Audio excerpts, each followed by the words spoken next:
Are you lost in the chaotic whirlwind of day-to-day busyness? Do you yearn for a deeper sense of meaning and purpose in your life? Welcome to Be You, Your Story, Your Purpose, the podcast dedicated to empowering women on their journey of self-discovery and finding their true purpose through their own story. I'm your host, Brenda Simmons. Welcome, everyone, to the podcast today. I hope you are all doing well. I wanted to talk to you today about a topic that actually really means a lot to me, and that is getting unstuck. I have felt this so many times in my life, and I have discovered how this happens, which I think there's two major things that causes us to feel like we're stuck. And then I also want to talk about how to help ourselves to get out of being stuck and to feel free.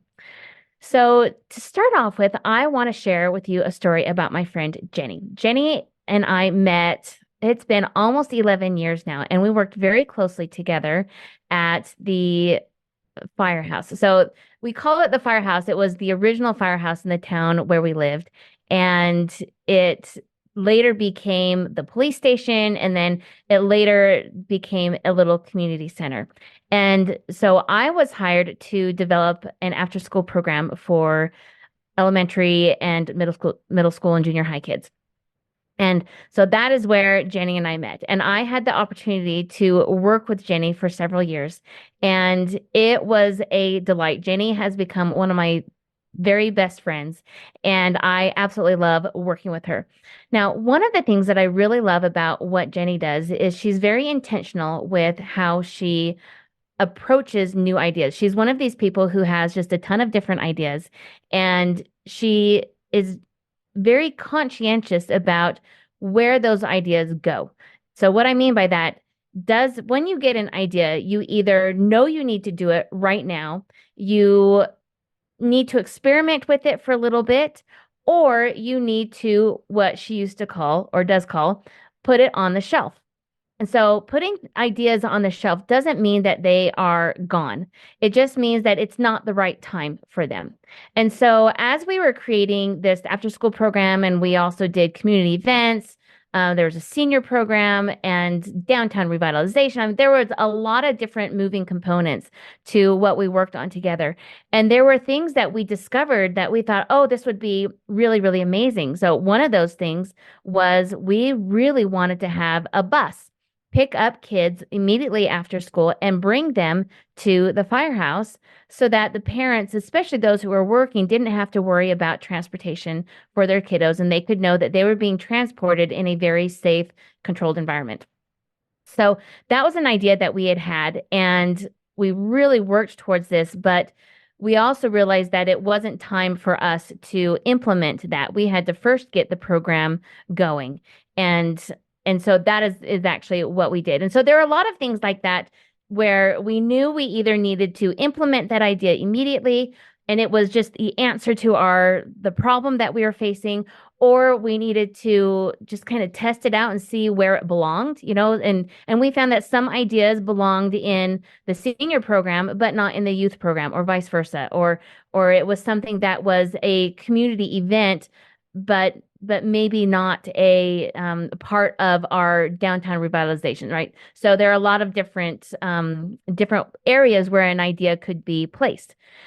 So it was so interesting to see that, and Jenny would always say, just trust the process, right? And so being able to work so closely with Jenny, I really saw the effect of having this system of dealing with ideas looked like.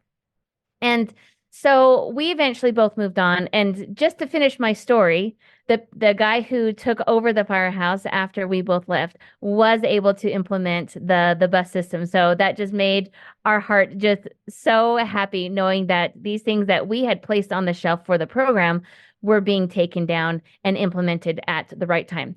So I still kept in contact with Jenny, and she's still one of my best friends. And this last summer, she was at a job, and she decided that she needed to quit her job and really address all of these ideas that she'd had on her shelf that were just getting, just collecting dust, right? That she didn't have the time or the brain capacity to deal with all of these things that she had wanted to do. And so she truly felt like she was not able to move forward in her life without taking a drastic measure. And so that's exactly what she did. She quit her job. She actually took everything off the shelf. So all of her ideas, she took them off and she evaluated each one.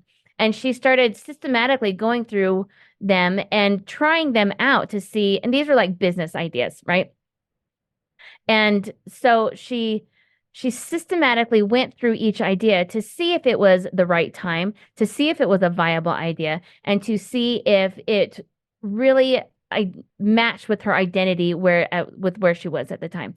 And so fortunately, I got to be along for the ride. We had many, many talks and we worked together as she was going through this process. And so there's some things that I have learned from Jenny about ideas and getting stuck. And here's what I've learned. Number one, everybody has a shelf. And you can have multiple shelves. You can have a business shelf. You can have a personal shelf. You could have a relationship shelf. Whatever it is, we all have shelves. Now, in order to be considered for the shelf, you have to like look at each idea. And each idea has to go through this process, like I mentioned earlier, of okay, where does this idea belong? Does it not belong on the shelf? Does it belong on a particular shelf? Or is it just something that just is a not now, but in the future, this is going to happen, right? So are you going to put it on your shelf and which specific shelf? So you've got to do that evaluation process. Not all ideas are even going to make it on the shelf. Some ideas are just bad ideas. And so we've got to go through that evaluation. Eventually, though, you can put your ideas on the shelf and on there and on there and on there and put so many on there that pretty soon it becomes crowded. And if you don't have a process of removing things off the shelf, this creates clutter. And it will create clutter emotionally. It creates clutter mentally, like in your thoughts. And it becomes a problem. And that problem turns into frustration and a feeling of being stuck. So literally, things are stuck on that shelf. You're not able to clear that out. You're not able to move forward. And so that feeling of being stuck comes from not taking action on something that you want to do. So the idea actually stays on the shelf, especially when you feel like it's time for that idea to come off the shelf. Those are the times when you are especially going to feel stuck. Because ideas have a timeline. They have an expiration date. And if you don't follow that, then eventually that idea is going to leave you. And it's going to say, I don't belong on the shelf. I'm going to find somebody else to bring this idea to pass. So what happens if you continue to leave that shelf to the dust, right? To just collecting dust? Well, this becomes then the land of unmet dreams. And what's really dangerous about it is you are giving yourself evidence, your brain evidence every single day that you don't do anything, that you won't do anything, and therefore you cannot do anything. So that is a really important flow there, right? Your don'ts and your won'ts soon become your can'ts. And this becomes super, super damaging. It can lead to depression. It can lead to bad habits. It can lead to a victim mindset, which really is a form of entitlement. It can lead to poor health. I mean, there's so many things that this can lead to. And so it's really important to take stock of, where are the things that you want to do in your life? Where are you with those? Are you working towards them? So if you have a shelf that may be a little bit stagnant, or maybe it's not moving as fast as you want, how do you then do that? How do you approach that? How do you remove that feeling of being stuck? So here are some ideas to consider. So you can keep a running list of your ideas. Now you can have your stuff on the shelf, but things that you want to do, things you want to accomplish, things you want to be. But if you don't have a running list of them, then you eventually forget what's on there. And so it really helps to just have that a bucket list, right? So, and that's really what we're talking about here is more like a bucket list rather than a goal list. Typically, a goal list will have a oh, I just think of like New Year's resolutions, different things like that. Like these are like your big ticket items. They're also smaller things that maybe just it's not the right time, right? So you've got to remember what is on that list. You've got to keep it visual. That's number two. So you've got to have it somewhere where you can refer to and go, oh yeah, I remember I wanted to do that. Like that was a brilliant idea and I really felt connected to that idea, but it wasn't the right time to do that. Right? So make that visual at some place where you will go back and look at it on occasion. You don't this is not something you have to look at every single day.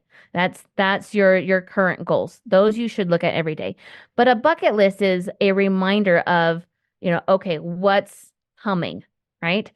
So number three is you don't have to do what my friend did and take everything off the shelf at one time. That's not a necessary thing. But you do need to look at, okay, what is the next thing that I'm going to be working on? What am I working on now that will lead into what next needs to be done, right? So you need to continue to look at that. Once you pull something off the shelf, you need to go back to your list and go, okay, now that I'm working on this, what's the next thing? All right. So always keep that list moving, right? You want to have that flow of projects to come into your life and to get done. Now, as you are doing this, what you are now doing is giving your brain evidence every single day that you are moving forward. It gives you evidence that helps your brain to know that, as you're taking things off that shelf and as you're working through them and as you're accomplishing them, your brain sees that you can, that you will, and that you do. And so that works oppositely. Now, here's the bonus. When you start doing this, there are going to be some things that you have forgotten to write down. And as you go through this process, you will be reminded, oh, that's right. I didn't have that on my list of things on my shelf. Well, now that I know, I can work on that. And as you're taking things down, it is okay to look at them and go, okay, is this still truly what I want to do? And sometimes we can just release them. Sometimes we have things on our shelves that are there because because we needed something to look forward to. But then when we actually get to it, we realize, oh, that's not really what I need to do. It's this other thing. But it'll jog our brains into figuring out what that thing is. So even things that are on that shelf that don't come to fruition typically have a purpose. And so we need to figure out what that purpose is, right? So that is one way that we get stuck, right? We've got things on our shelf that we're not working through, all right? Now, there may come a time when getting unstuck requires drastic action. This is what my friend Jenny experienced. Those bigger leaps can be wrapped in fear when when you do them because they are bigger, right? They require a little bit more risk. They require a little bit more of effort to do. And what they help us to do is realize where our own ceiling of success is. That's really what these big leaps are, right? And that's the second way that we get stuck is we unconsciously start feeling like our ceiling of success is too low. Now, everybody has a ceiling of success, just like everybody has shelves. And when that ceiling doesn't match what you know in your heart that you're capable of, then you are going to feel stuck. Now, there is a book called The Big Leap by Gay Hendricks. And this is, if you've never read this, like this book changed my life. Like it was absolutely amazing. And he talks a lot about this ceiling of success. Now, combating this ceiling that's too low requires a few things. You've got to try new things. You've got to take those things off the shelf, the big ones that you've been avoiding, and you've got to Start working on those things. Those are going to require, like I said earlier, bigger steps. They're going to require more risks. It might feel a little bit scary to you, but as you do that and as you try those new things and go for those dreams, you are in effect raising that ceiling because you're telling your brain, nah, I think I can do something bigger, right? Now, you also doing this helps you then to tap into your zone of genius. So this is something that Gay Hendricks talks about in The Big Leap quite a bit. And really tapping into that zone of genius is doing the things that you are the best at. Now, how is this related to your own ceiling of success? If you know, like if you're doing stuff and you're kind of in a zone of competency, right? Things that you're doing, you do well at, right? There's only so far you can go in there. However, if you tap into the things that you are phenomenal at, you will find that you will be able to just shoot forward so much faster than you ever could have when you're just doing your zone of competency things.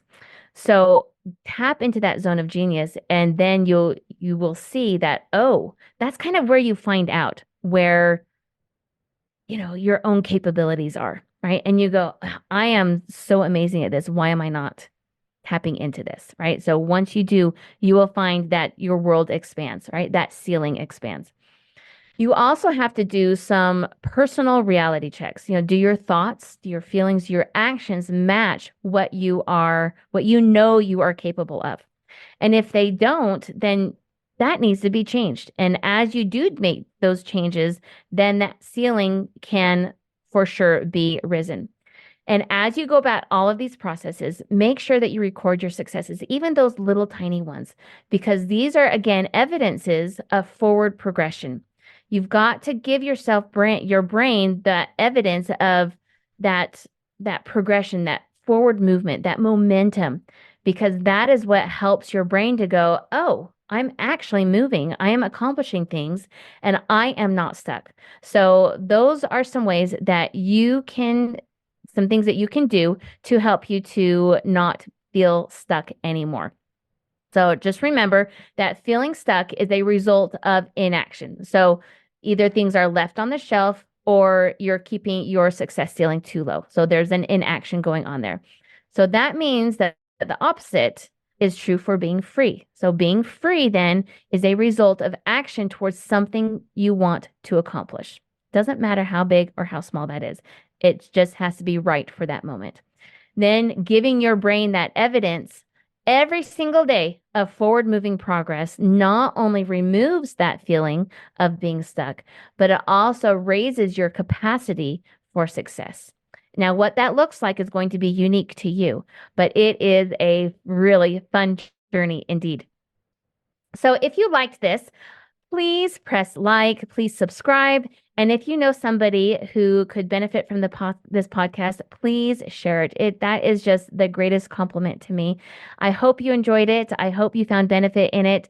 And if you have any comments or any questions, please just put those comments in the comment section below and I will answer every single one. And I sure appreciate all that you do for me, for giving me the purpose of coming here to talk with you. I truly love it. I love talking with you. I love sharing what I know, and I love sharing my guests with you. And until next time, remember that your purpose is in your story. Take care. Celebrate your dreams, let them take flight, for you are a star, shining bright in every step you take.